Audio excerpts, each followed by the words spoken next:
La Gazzetta dello Sport хабар медиҳад, ки сармураббии нави Ювентус Андреа Пирло бо ҳамлагари даста Криштиану Роналдо суҳбат кард ва ӯро бовар кунонд, ки бозигари калидӣ барои Ювентус боқӣ мемонад. Тибқи иттилои насрия, мутахассис футболбози португалиро ваъда додааст, ки вайро дар ҳайати асосӣ нигоҳ медораду ба ӯ умеди калон дорад. Клуби Туринӣ овозаҳо дар мавриди он ки гӯё Роналдо ба фурӯш гузошта мешавад, бар дурӯғ хондааст. Кӯшиш хоҳад кард, то як форварди марказиро, ки ҳамроҳаш бозӣ кунад, ҷалб менамояд. Қаблан хабар дода шуда буд, ки Ювентус мехоҳад аз маоши Роналдо халос шавад ва онро аллакай ва бисёр клубҳо аз ҷумла Барселона пешниҳод кардааст.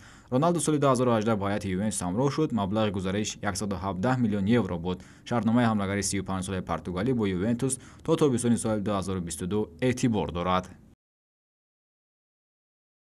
Манчестер Сити Маурисио Почеттиниро дар нақши ивазкунандаи сармураббии Хосе Гвардиола мешуморад. Дар ин бора The Sun хабар медиҳад.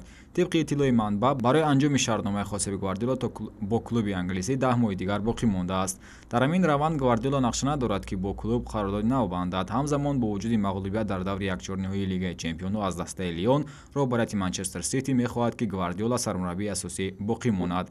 Ба таҷрибаи Почеттино дастаҳои Барселона, Ювентус ва Ньюкасл ниёз доранд. Дастаи охирини Почеттино Тоттенҳем Ҳотспури Лондон буд, ки вай аз мақомаш моҳи ноябри соли гузашта сабукдӯш гардида буд.